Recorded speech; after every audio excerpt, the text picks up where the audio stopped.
We have to get the updates of the Kagara school abduction. Then we have our correspondent who is on location to join us right away. Let's get quickly to Abdullahi Mohammed, who is our correspondent at Kagara. That's right. You can see him on the right side of the split screen, just with the school signboard being the backdrop for him.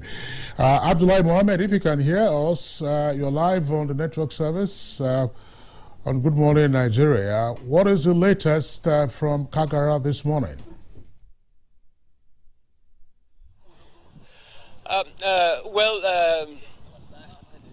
The latest from Kagara this morning is that it is chilling here, and I am imagining how these children, school students here that have been kidnapped here yesterday, will be going through wherever they are at this moment. I would like to tell you that looking at this signboard, this school was established in 1969. This is 52 years ago. And there's a lot that leaves much to be desired looking at the structure of this school. Take a look at the wall of the school over there. You can see that it has not been getting the desired attention over the years, and that makes it a soft target. By yesterday, the governor of Niger State was here, and he has gone around the school and seeing the situation here, promising that he's going to do something about this. But so far, what I have found out this morning is that the government have closed down the schools here, and most of the teachers are leaving the premises of the school. Let's go this side and look at what is happening by the roadside here. You can see a number of teachers and staff of this college discussing outside here. Some of them putting together their loads, leaving the school. I have with me here somebody that I would like him to share his experience with us. I think he's a security in the school here. I want him to just share a little bit of his experience, because he was there when the whole thing was playing out 3 a.m. yesterday morning. Good morning. What's your name, sir? Morning. My name is Mustafa Garba. Tell us just briefly your experience yesterday.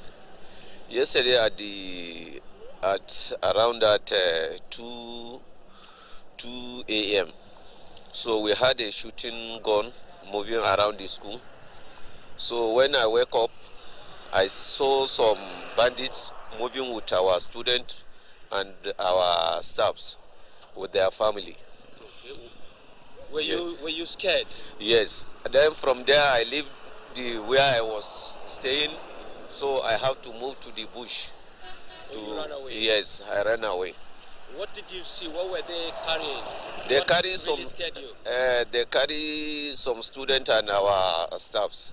I mean the bandits. The bandits, they carry gun. Were they shooting? Yes, they shoot the gun, then carry the gun What along. really made you scared? That is the shooting of the gun. You were so scared? Yes. Thank you very much. Yeah, thank you so much. This man said he was so scared yesterday. It's just a tip of the iceberg of what these school children went through yesterday here. You can hear from him who saw exactly what played out here, studio. Hi, Mohammed. I can see you're freezing, and like you said, just imagining these people, students and teachers and other family members in the bush in this very, very freezing weather. I can imagine what they're going through. Well, we heard that the security forces are in hot pursuit of the bandits, and they've called for information from the public. Is there anything new coming out from there? Okay, right now we have not had anything latest, but there's somebody also standing by who is going to tell us exactly what, I mean the feelers from what is happening, that aspect. But again, let me tell you that in the school itself, there's a vehicle of security, that's police mobile force stationed there, ensuring that the premises is secured. But let me introduce this man, Mohammed. Please come over here. Let's find out from him, because he's also part of those people calling the shots at the local government here, Rafi local government, Niger State. Let's hear from him if there's anything, letters pertaining what we're hearing from those school children that were abducted here yesterday. Mohammed, good morning. Good morning, sir. Have you heard anything? Yesterday, I learned they called informing. They spoke with the principal. I learned, informing him that they realized the government is not ready to compromise, because they have sent soldiers to attack them, but they have moved on. But in their conversation, they didn't speak long. They said they are short of a recharge card in their phone, that we should send a recharge card for them. And I believe that we did that yesterday. So it means negotiation is going on, and by the grace of God, very soon. Yes, we have started communicating with them, but nothing tangible yet is being discussed. Okay. Yes. Right. Yeah. But then let's also go back and to yesterday, or some days before yesterday. What has been the situation like, in terms of security in Rafi local government area? Share with us. In Rafi local government, we have been battling with Kagara.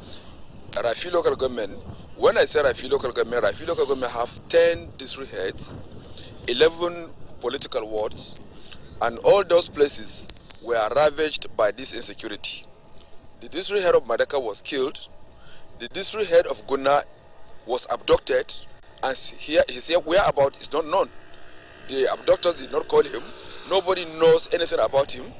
On Monday precisely, the village head of Kusharki, Masoud Abubakar, was also killed. Many of our villages are now empty, and that is why it's even making it very difficult for the security to trace those people, because they have to inquire, because the bush is very tricky, so they have to inquire from the the routes in the villages. And the locals are no more there. Yes. So we have more than 40 to 50 polling units in Rafi local government that are empty. Even if election will come, nobody will vote there. But prior to this incident itself, was there any arrangement from the community, the security agencies, to ensure that the community is secured or things like that? Yes, Mr. Governor, Abubakar Sadi Bello, the governor of Niger State, has been trying. We recruited vigilantes, the local government council, in conjunction with the state government. We recruited about 2,500 vigilantes. The governor himself intervened with the commissioner of police. They provided a pump action rifle for the vigilantes. They provide vehicles and motorcycles for them. A lot of effort has been made, but you can't expect our vigilante who are using cartridges to fight with people holding AK-47, AK-49. Yes. Recently, you saw in a video they are displaying rocket propelled launchers. So we are making effort. The executive chairman, Samaila Musa Modibo, I think in the whole of Niger State, is the only local government chairman that is always sleeping in his local government to ensure that he protects his people. And we give kudos to the executive governor of Niger State. He is also trying tremendously. You've heard from him that no. He has just explained to us. Abdullahi, Mohammed, I would like you to get in touch again with the security officer or the security staff you first spoke with a while ago. During your interaction with him, he was talking about how the abductors came, they were shooting, and of course he said he was scared. But let him tell us, and our viewers, that is to say, before the attack, did he or any of his colleagues notice any unusual movement in and around the school, with probably the abductors on a reconnaissance mission?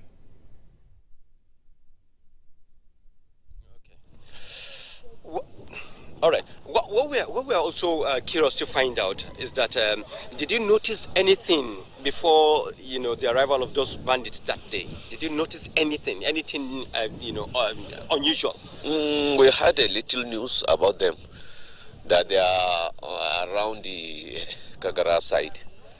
So some other people, some villagers, even ran away. We give them some little place to hide. So we don't know that. We have already heard about them because what is going at our area. Every time we had the rumors, and after all, we will find it will be like that. Okay. So exactly so far what you have noticed is that some villagers left their villages and then found shelter here in the school. That's the only thing that gave indication that something terrible might be happening. Then as I had the shooting of the gun, then I wake up, I know that yes, they can able to do, because the time that they visited first time visited this our bank, that is what happened. We had rumors rumors about them. Before you know something, then we just hear shooting going on in so that is the thing. Well, you have heard from the security man. He said they were not expecting that something like that will happen, but what they saw unusual was that some members of communities around the school were leaving their communities, coming to take shelter in the school, and then subsequently the abductors came in the middle of, yesterday morning, and then took those students, staff of the school, and then some families in the school. Abdullahi, let's get this clear. I thought I heard the security staff say that they had some rumors that villagers surrounding the school had deserted their own villages, and some came to seek refuge in the school premises. Now, tell us, what is the geography of that area like? How far is a village or how far is a town from the government science college? Is the school on the outskirts or smack in the middle of town? Well, actually, this school is located outskirts of Kagara itself, but it's not very far. Let's say about half a kilometer from the school to the town itself, Kagara. But looking at the surroundings of the school, you can clearly see that the school is, let's say, located in the bush, because there's no building in the front, maybe any kind of community in the front of the school or behind the school. All you can see is an open land, which maybe farmlands and so on and so forth. So, and looking at the condition of the school itself, you can see just clearly that the wall of the school is all dilapidated. It's just exactly what we call a soft target. Abdullahi, who owns the school? It's a government school.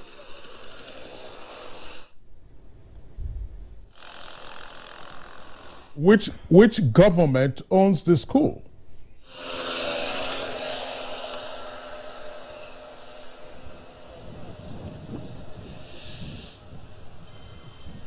Who owns the school? Is it the state government or the local government? We're going to have to pause you in the meantime, and we will return to you. Although you were, your cameraman was panning to show us the perimeter wall of the school. It looks like a dwarf wall in the first instance and crumbled in many places. We'd like to thank you in the meantime, as I said, for giving us an update. We'll return to you. Perhaps if you can reach the school principal or some other senior officer in the school who would give us an indication of numbers of pupils who were in school or otherwise. And then we will, of course, get those details from you in the course, if not of this program, but in our subsequent bulletins. Abdullahi Mohammed, our correspondent, standing right in front of Government Science College, Kagara in Niger State, where some 27 or 26 pupils were abducted yesterday. There was one fatality, and some staff and their family members were equally taken hostage. All right, so let's come back to our Abuja network studios and introduce our guests. Dr. Kabiru Adamo, security risk management expert. We always have him on security issues. He's our regular analyst. Brigadier General John Temlong, also a regular security analyst, first commander of the Multinational Joint Task Force, and former president of the Alumni Association of the National Defense College. The only question one can ask you, gentlemen, is what is your reading of the situation? Frankly, quite unfortunate. When Kagara incident happened in Katsina, we all thought lessons have been learned and that we will never gather here again to discuss such an embarrassing occurrence in our history. The fact that we're gathered here again to discuss the same issue is not just an embarrassment, it's a slap on our national existence as a country. I feel that all the issues that should have been tabled were tabled after the Kagara incident. In fact, I remember here in this studio, some of us offered ourselves to support the Ministry of Education to come up. The Safe School Initiative is internationally acclaimed. Countries like Pakistan have tried it, and it has worked for them. Now, in 2014, we endorsed that initiative, but we have not implemented it. And because we've not implemented it, one of the most critical sectors in our economy is suffering. We cannot go anywhere if this continues. Some of us can afford to send our kids to private schools that perhaps will have better protection. But the majority of Nigerians rely on these public schools. Now, how many parents in this circumstance will allow their kids to go to school? Very, very little, really. So it's unfortunate. I am hugely embarrassed. I am worried as a citizen that I'm gathered here again in a national studio discussing something that we should have prioritized.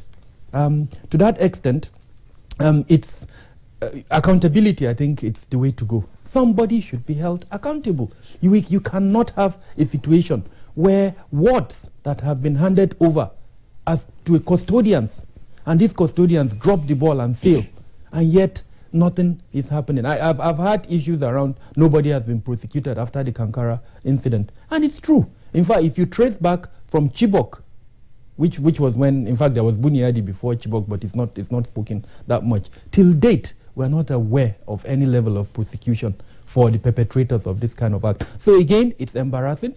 It's quite unfortunate that we're gathered to discuss this issue again, and I hope and I pray that this will be the last time that we will gather to discuss such an unfortunate development in our national history. I begin to question the fact that with so much money put into education, that school is an eyesore. I remember in secondary school, the only time we see outside is by the gates. And most of the time they tell us to go back. You can't stand at the gate. The walls there, almost more than 50 years of that school existing. Is the Safe School Initiative just on paper now? It appears so, unfortunately. And this is the discussion about accountability. Monies were voted for that Safe School Initiative. Gordon Brown, if I remember well, was the person who endorsed the initiative, and I personally saw him with my eye. The man came here with just his rucksack and used his influence to get us support. And several bodies, international bodies, donated money for that fund. The Nigerian government matched that donation. And at one point there was actually an agency called the Safe School Initiative. But it appears it's been subsumed under the democracy of government. I'm not sure, but I think it's under the Ministry of Humanitarian Affairs, or perhaps the Northeast Development Commission. The details are not very clear. But the question is this: what were the things that were supposed to be achieved by the Safe School Initiative? The issue you mentioned is physical security. That it comes under that. There are three components to the Safe School Initiative: the school premises itself, that's the physical security in the school, then the residents inside the school, and then the community where the school is domiciled. Now, before you even do that, you need to do an audit around the whole country and identify the schools that are vulnerable. We know, for instance, that there are 3 local governments in Niger State that have been at the receiving end of this banditry. Shiroro, Rafi, and Munya local government, as well as 5 other local governments that have in the past. So it is inconceivable that you have this level of dilapidation of physical security in the school where we know that bandits could attack. The question you ask is very relevant. I don't have the answer now. Is it the federal government that owns that school, or is it the state government? But irrespective, government is government. To the average citizen, he does not make that distinction between the local government, the state, and the federal. All he knows is that he has taken his word to the school and that the government should protect that word. Unfortunately, that protection did not happen. And so the word around accountability, I will emphasize it again. Somebody should be held accountable. Jonathan Long. Yes. Well, thank you very much, Kingsley. I think my heart reaches out to the parents of these children, especially the one who has lost his life. It's quite unfortunate that we are having this recurrent situation in this country. It is pertinent to note that accountability has become a problem in this country. It is also pertinent to know that to note that I think the governance at the state and local government levels have been quite poor. Every time we sit down, we think the federal government is doing everything. No, that school is a government, Niger State government school. The federal government cannot sit down here and audit all the secondary schools of the states. The problem is that there is a leadership deficit at that level, and unless we're able to fill that deficit, we'll still continue to have these problems. Like you saw it, everybody saw. I think the school is an eyesore, and who do you want to train in that sort of environment in the first place? Who do you want to train in that environment in the first place? Because that the school is quite terrible. We have been beaten once, we've been beaten twice, we've been beaten thrice. I don't know whether we're shy now or we're just looking at this thing, because what happened in Chibok and Dapchi and Kankara should have taught a lesson, especially for states around Niger, Kaduna, Zamfara. They should have noted that those areas have become an area that has been being ravaged a lot. And so some measures should have been taken in terms of physical security of that place. And then backing it up with electronics devices. Cameras would have been very useful. And the cameras these days are those that you can even connect, monitoring even at the state capital. So, and they're not expensive. I don't see any reason why you cannot deploy like $500,000 naira to put cameras around that area, surveillance cameras. And the commissioner of police or the state police command, the local government or the divisional police or area command should be able to be monitoring all these things to be able to react as quickly as possible. It's just simple nonchalance and dereliction and the lack of accountability, because we know nothing happens at the end of the day. So I think we need to be more serious about life, because that's the value we put to life in this country in any case, because people don't even care about lives again.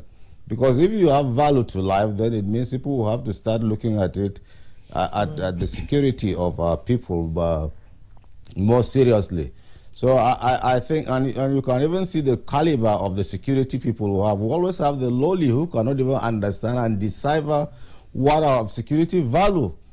Because the people you take and put as security guards or your security staff are those who can hardly understand, read and write. It's something that is meant for the lowly. I mean, there were indicators that were given and he took it as rumors. But these are security indicators which should have been taken care of. Should have been reported, and intelligence built out of this information. Unfortunately, they just look at it as rumor, and they thought they could provide accommodation for people or refuge for people in the school. To what extent did they have the wherewithal to defend even those they have under their custody, or let alone those who are coming more to them? So I think we have to look at this situation seriously. There needs to be some capacity building. I've discussed this with some of my colleagues and even those in government. I think the assumption that people get elected and then you give them, they go and occupy that office and they're equipped to run that office or have the capacity to run is wrong in this country. We have to look at having a serious transition program with a law that backs it. You can see what happens in the US because there's supposed to be some money released and that money is for capacity building to prepare all the staff that are coming to serve with the president. This is not done in this country. You see people just carrying big guns running around at his SA, his advisor, his this and this. What are his schedules? Nothing, and the rest. And then even the population itself, we must build the capacity of the population to start picking up indicators that are of security importance, reporting them. And we must hold to our security chaps to accountability because there are cases where why is the police just going with the vehicle there just to guard what has been left or what? They should have been there earlier. And I don't know whether there is DSS in that area because if those things that were going around or do they don't have informants, these are some of the things that we must interrogate. And we must have commissions to actually, independent commissions to start investigating these things. And once you do that, then you start holding people to accountability. Honestly, if we don't do this, we'll continue. We'll give another month or two. You'll see this situation going on. General Temlong, you've illustrated what needs to be done with regard to accountability. We are facing an existential threat from bandits and kidnappers and sundry hoodlums. Dr. Kabe Adamu, still riding on the issue of accountability.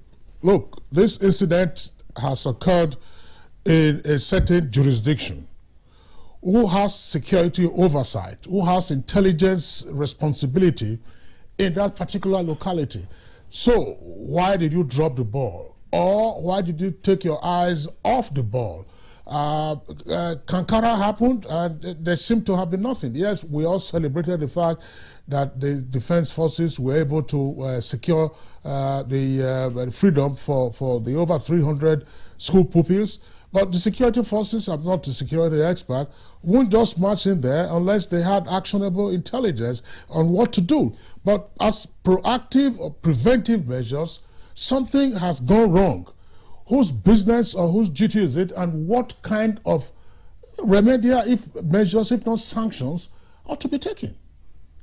We can take a cue by the officials that Mr. President deployed to Niger State.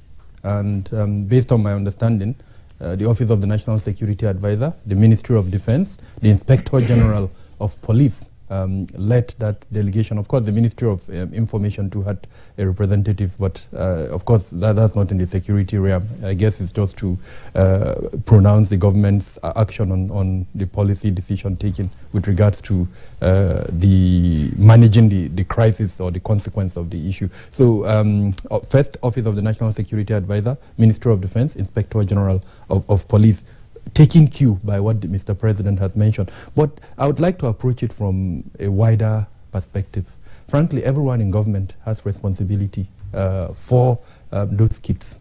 To the extent that we've talked about the role of the federal government, we should also talk about the role of the state government.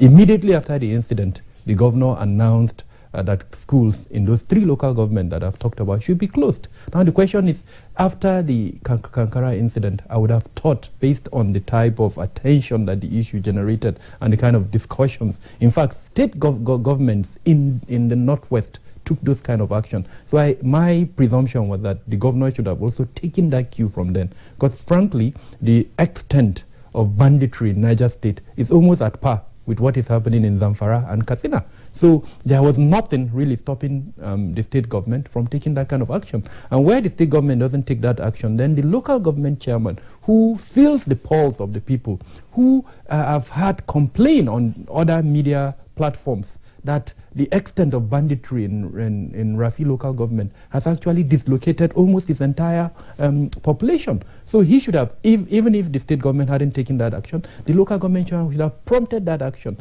Then if we leave that, then the level of the parliament too, at the state level and at the federal level, because we're in a democracy, they should be able to check the actions of the executive where there are these failures. So I'm sorry to say, when we talk of accountability, it's a broad area, and all of these points that no matter how broad, you still have to identify persons who had responsibility. Yeah. Now I've identified the persons, yes, but the bulk, frankly, lies in the leadership. So as an example, what I would expect at this level, just like my co-discussant had mentioned, a commission of inquiry should be set up immediately, either at the state level or at the federal level, that would identify clearly. I know for a fact that there is an SSS personnel in that local government based on the deployment of SSS personnel. Now, that commission of inquiry should be able to establish, did that personnel write a report? If he wrote the report, who was supposed to act on that report? Did the person act? So those are the kind of accountability. But I mentioned it broadly, but in terms of pinpointing areas of responsibility, only an investigation will be able to point. Now, those actions, were they taken? If they were taken, who failed to respond? The Minister of Communication and Digital Economy told us that a new emergency number is now in operation. If I'm right, 112 or 122. Now, do the people at that level, that remote level in our villages, are they aware of these numbers? If they are aware, I've seen a tweet by a traditional ruler from Rafi local government where he tagged virtually every person that I've mentioned in my opening remarks. And so it's not a lack of awareness. I believe that before the incident happened, while the incident was happening, there was awareness. So how come there was no response? You know, Dr. Kabir, thanks, General Temlong. While we are discussing the abduction of the school pupils at Government Science College, there was an incident a few days earlier of travelers in the Niger State Transport Authority bus who were abducted. And there is a video that has been trending on the social media, but I also saw the video on the website of the Punch newspaper. Now, the abductors were wielding all kinds of assault rifles, probably AK-47, if not AK-49. One of them also had a rocket launcher. Yes. And they were taunting not just the abductees, but also taunting the Nigerian state. Yeah. So you have those persons who are still in captivity. Now the question, because part of the video showed at some moment the location where they were, you could see some huts and so on and so forth. All of this has happened. That's what we say, look, accountability or responsibility. Are these bandits just having a field day, being able to communicate with one another? There is no interception of their communication. There is, I don't know. These are the issues we're talking about. And in the video, one of them was saying, oh, you're going to take videos now, but okay, we're going to video it now. Okay, let's not go ahead. It's audacious. It's audacious. Yeah, I think it's quite unfortunate, like what you said. I think let's call a spade a spade. The governor and the local government chairman must be held responsible. They take those squarely. There are procedures that if it's beyond the state governor, he now invites the federal government. So you cannot sit down here. There are divisions of responsibilities and duties. And if there are those serious security threats in the state, the state governor has a state security council. And when you audit you find out that what did they discuss at the State Security Council. He's the chairman. He has the military commander, the police, the DSS, and all those available to him. What decisions did they take, and did he implement them? And who are responsible for implementing them? I started, and I said it, I think yesterday too, on channels, and I said, look, there is something wrong. Let's call a spade a spade. Kingsley, you know that if you give these bandits 10 million naira, they will not be sleeping in that bush or in those huts. No, they will not. They will come to the cities and enjoy life too. They might not go to Hilton, but they will go to some hotels and be playing because they love life. They won't be staying in those mosquito-infested, snake-infested and it's areas. easy money. Yes, and it's easy money, like you said. So we have to. I think our intelligence must up their game. Let's face it. You see, there are two things that you look at in national security and then in asymmetric operations that you look at. The more intelligence you have, the less resources you use. And the less intelligence you have, the more resources. Because you'll be beating about, you will try to deploy all over and overstretching yourself. Now, when you have adequate and timely and credible intelligence, you will now design your force to meet that threat. And you might not need that much threat that you have, force that you have now. But we have a lot. You see, all you do is to keep throwing about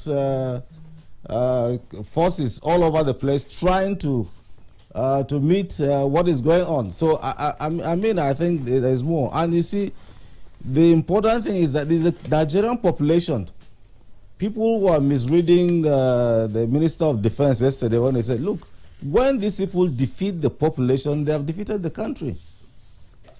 Because somebody said they have pump action. During the Civil War, thieves were using bow and arrow to attack the Igbos. And they dared, and they were more afraid of the bows and arrows than the rifles. In the night, do they have night goggles? They come into a town and then raid all their rifles firing. Even from your window in your house with a bow and arrow, you can pick one. Yes. They wouldn't even know where it's coming from. There's no sound.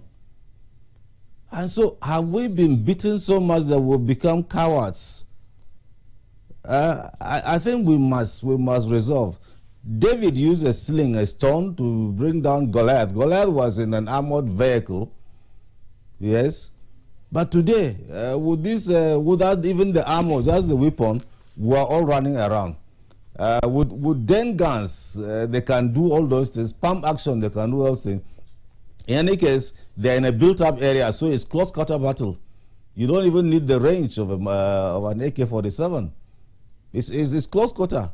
And if you even close to him with a knife, a dagger, you can easily get the man before he starts turning around on you. That's if you are trained to do Well, that. you don't need to be trained. The first rule of survival is self-preservation.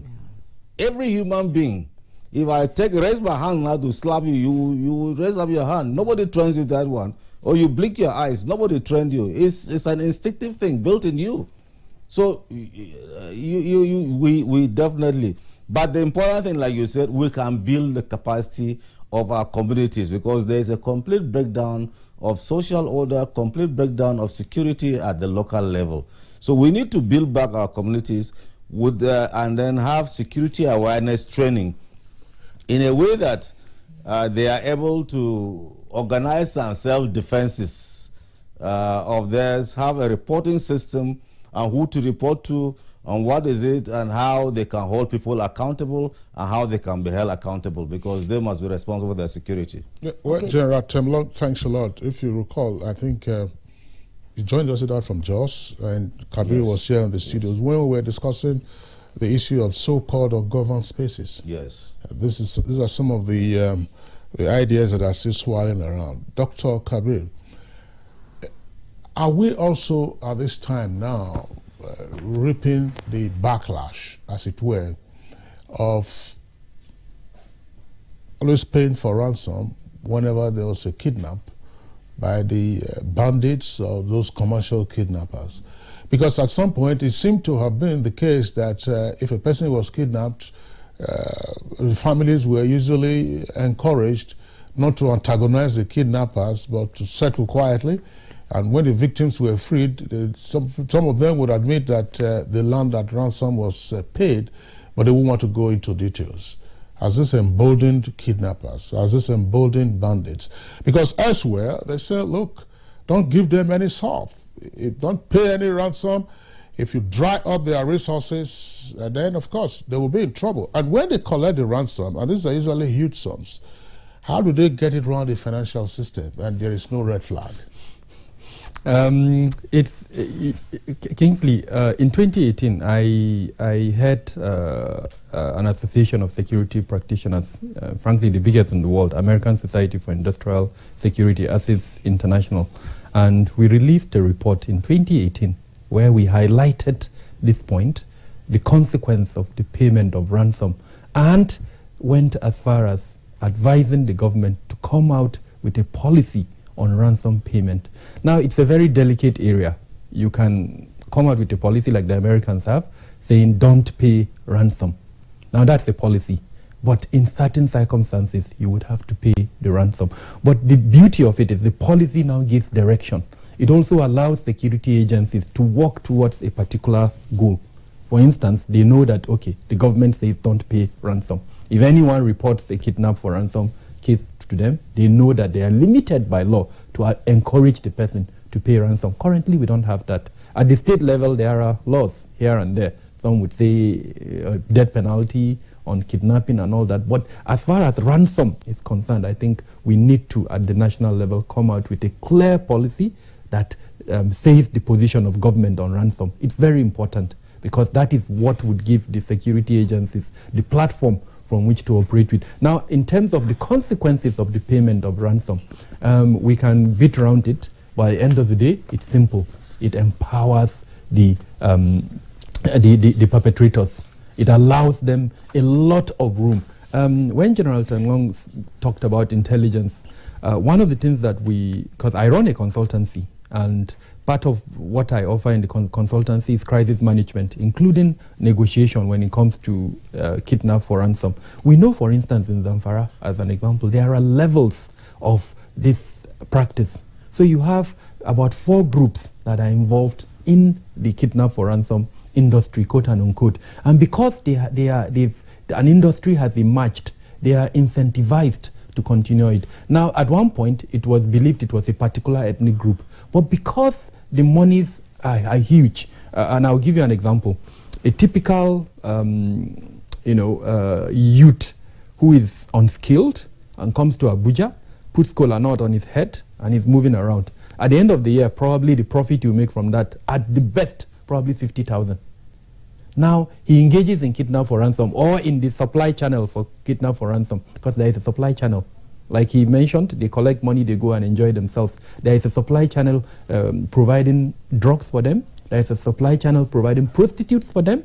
There is a supply channel providing food for them. Intelligence should be able to determine and identify these supply channels. Now, someone who joins that supply channel, I've heard of a woman who benefited 800,000 naira from just supporting this type of activities that I've mentioned. Now compare that with someone who spends the whole year and he gets 50,000 naira profit. So when the governor of Kaduna said he's not going to negotiate with bandits, I could understand where he's coming from, because the incentive for kidnap for ransom is out there. And frankly, if we're going to stop this, then we need to take out that incentive. In criminology, there is the situational response to crime, and there is what we call the crime triangle. Now, one of the recommendations for stopping crime is to remove the incentive, or in other words, make it difficult for the perpetrator to benefit from the incentive. In this instance, the incentive is this ransom. That's why they're in it. How do we take out this ransom? Or even when they collect it, how do we stop them from spending it? Once we're able to do that, then believe me, we would have started the programming to end kidnap for ransom. But for as long as they can collect the ransom, enjoy it, use it as they want, then unfortunately this industry will continue to thrive. Unfortunately, Dr. Kagara, General Tenglong, we're going to have to pause you. We are getting the signals again from our correspondent, Abdullahi Mohammed. Right, you can see him back on the right side of the screen. He's right now in Kagara town itself. He's moved away from the government science college. Abdullahi, what is the latest from the city itself? I mean, it's a town, by the way. Yes. Well, what I can tell you right now is that while we're transiting away from the school, we came across some people gathered taking their breakfast this morning in Kagara, inside Kagara town. And then I curiously asked why are so many people gathered in one place taking breakfast this morning. And I was told that these people are from villages around Kagara who left their villages sacked by bandits, taking shelter in Kagara town here. If you look through my camera, you see a lot of them here just standing curiously watching what we're doing here. I have with me here Lukman, who is also one of the villagers that left his village and is here in Kagara. Though he's going to speak in Hausa, and subsequently I will be able to explain to you what he has said. Malam Lukman. Assalamu alaikum, sunana Lukman Ismail. Abin da kama Kagara gudun hijira ne. Daga ina? Daga ƙauyukan mun baro ƙauyukan mu da dama saboda abubuwan da ke faruwa a cikin. Me ya faru a ƙauyen ku? Yan biniga daɗi su suke biyo mu da sauransu suna hana mu kwanciya a gidajen mu. To yanzu kuna Kagara, ina kuke kwana? Yanzu muna Kagara wallahi inda muke kwana wasu suna kwana a masallatai, wasu suna kwana a makarantu. Ga mun nan dai barkatai haka nan. Ba wurin kwana isasshe, ga sanyi na damu, ga sauro, ga abubuwa da dama, lalura duk ya ishe. Amma yanzu na gan ku duk kun taru ɗaya nan wurin, me kuke yi? Gaskiya yanzu nan muna cin abinci ne ma kakkaryawa sakamakon ba mu da inda za mu je mu karya a gidajen mu, mun dawo bakin titi muke kakkaryawa. Nan muke sa muna dan sayan kosai da kunu haka muna sha. We have heard from Lukman. Lukman said they've left their villages as a result of fear from bandits coming to one village after the other, and they decided to move here, to take shelter here, because to some extent Kagara town is more secured than their villages. You've heard from him. I'm sure it is a story that relates to so many of his brothers here that are standing here. I also have another person again here standing. Let me also talk to him and find out his own experience at the village he comes from and so on and so forth. Assalamu alaikum. Sunana Malam Habibu. Daga wani ƙauye? Daga ƙauyen Makangara. Makangara, me ya kawo Kagara? Gudun hijira ne ya kawo mu. Me ya faru a ƙauyenka? Ƙauyenmu abinda ya sa muka baro ƙauyenmu a kowane lokaci ne, duk lokacin da za mu zauna a ƙauyenmu karfe 4 za a dingifinmu ne da mashinoni da bindigogi ne, kawai ba kwanci hankali kwata-kwata. Shi ya sa muka baro ƙauyenmu muka shigo nan Kagara. Kagaran ma ba wai mun samu inda za mu fake ba ne, dai kawai muna nan a maneji. The same story shared by this gentleman, that it's all about the fear of bandits from their villages, and they moved out of those villages and then seek shelter here in Kagara town. Studio. Okay, Mohammed, you're in Kagara town now. Have you been able to make contact with any of the parents of the students that were kidnapped? Of course, I have been able to, in fact, while I left the secondary school, my mission was to go find out where the house of one of the students that was killed is. We got to the house of one of the reverend here, and in fact, he's now leading us to the house of one of the students that was killed during the process of abduction at the school. And in fact, any moment from now, we'll get there, and by the grace of God, we'll give you an update what is happening there. Do they have a police station there? And have you been able to see any security personnel around the area, maybe scouting and looking for, tips on what really happened and how to track these people? Of course, there's a police station here, and there's a combined members of the security. There's police, soldiers, vigilante. They're all there with vehicles. You see them patrolling, going up and down. I think they're making frantic efforts to make sure that maybe they secure the release of the school children, and at the same time secure the town which is very strategic now, where so many villagers leaving their villages are coming to seek refuge, and they find a peace here.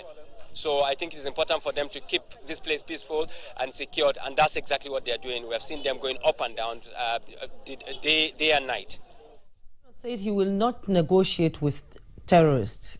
The first kidnap, they're sort of requesting for 500 million which is sort of way beyond what the government can do. So what is the feeling like knowing that the government said they will not negotiate even if they set a term for the release of these people?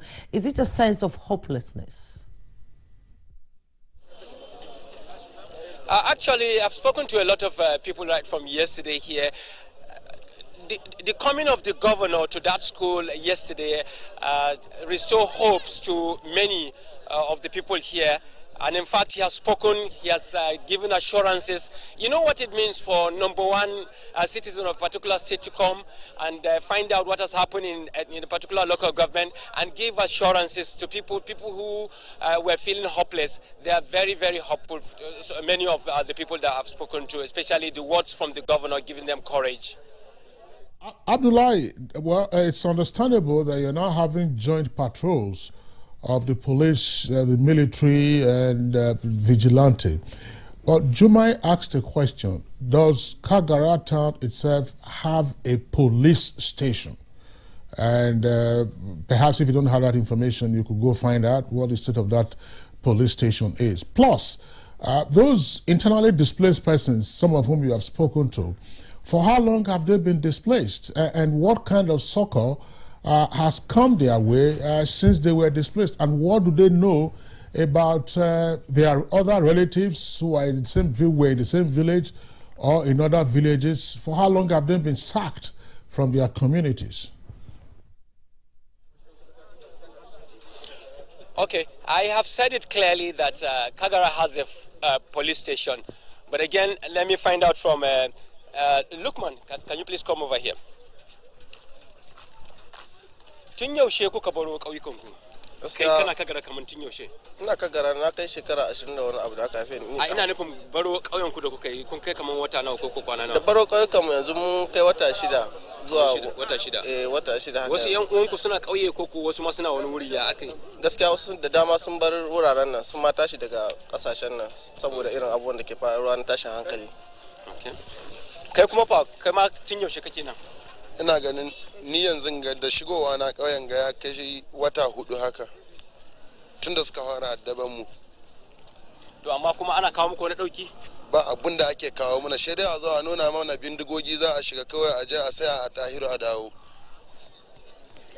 Well, you've heard from them. They're saying that most of them have spent like 6 months here, so others say 4 months, and so on and so forth. But they said so far they've not been getting any kind of assistance from anybody. But the fact is that most of them are staying with their relatives here in Kagara.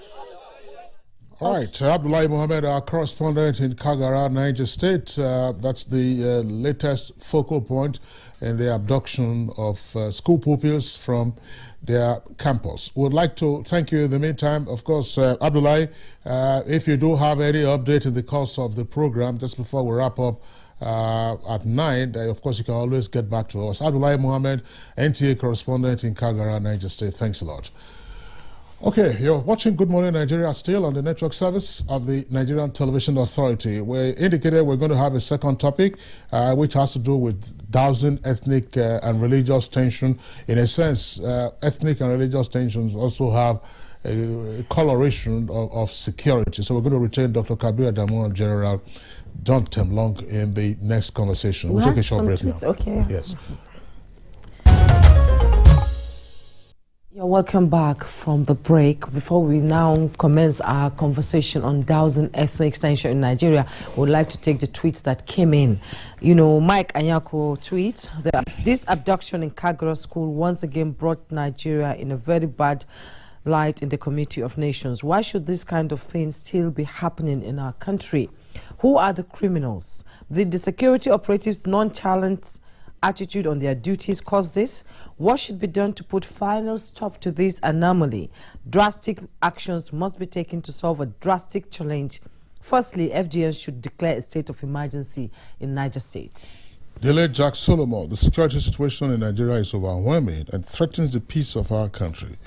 On a daily basis, you hear stories of killings, bombing, and kidnapping. We implore the armed forces and the police to ensure the safe return of captives to their homes. Okay, Utolo Sunday tweets, Nigerian security situation is really devastating right now and needs urgent steps to arrest the situation. Meanwhile, we need external support as well. We cannot continue like this. Festus Akimboyewa, every Nigerian, home and abroad, should be worried about the level of insecurity in the country, where bandits or terrorists can confidently ride into a school and head away students and teachers without being challenged by security forces. Our 36 governors need to wake up from their slumber. And Steve Bond, 07, it is time for state police. The army can't police the entire country. Leo Fadaka, Kagara school abduction is a clear indication that those in charge of security have learned nothing from previous abductions. How are we sure there will be no reoccurrence very soon? And Titus Mondenok, the issue of these terrorists and bandits attacking soft targets, especially school children, is becoming one too many and urgently needs to be tackled headlong. A state of emergency nationwide needs to be activated on security. We are becoming a laughingstock globally security-wise. Suleiman Babagana, security agents should deploy more preventive mechanisms and not be in a defensive position. Law Alpha C, this administration no doubt has fought corruption to a standstill, but handicapped the security lives of Nigerians. Onodeku Bath tweets, the military must look within the system. There is apparent sabotage. Also, stop giving killers and rapists amnesty. Exactly. And Mutana Farouk tweets, Kagara school abduction. The prosperity of Nigeria is at stake. When the schools become the prime target of these miscreants, recruitment of more security personnel is required, and the economic hardship also need to be mitigated by reducing the price of PMS, VAT, and electricity tariff.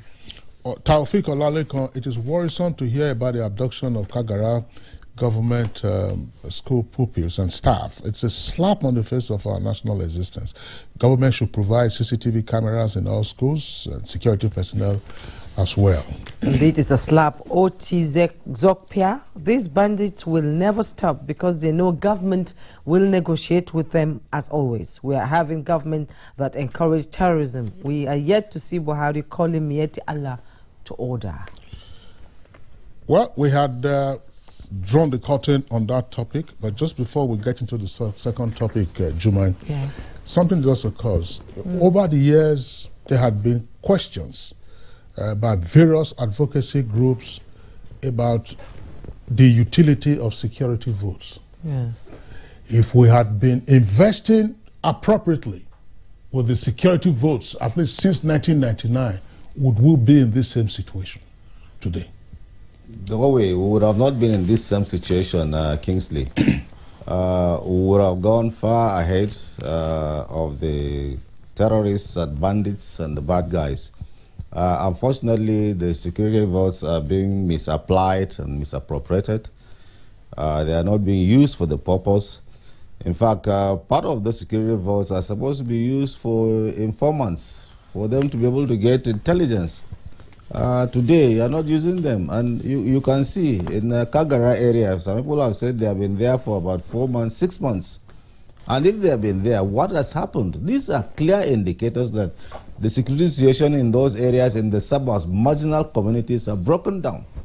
And since people are moving to Kagara town, then there is a need for you to reinforce the security there. First, to protect those who have managed to come out from those areas that have been ravished, because those who are not able to make it to Kagara have died. And so those who are there must be protected. And then you try to move out. You see, the thing is that these people don't live off the land. No, they live on the people in the cities. All right, General Temlong, thanks a lot. As I said, this is a subject matter that we'll have the opportunity of returning to just to see how we can get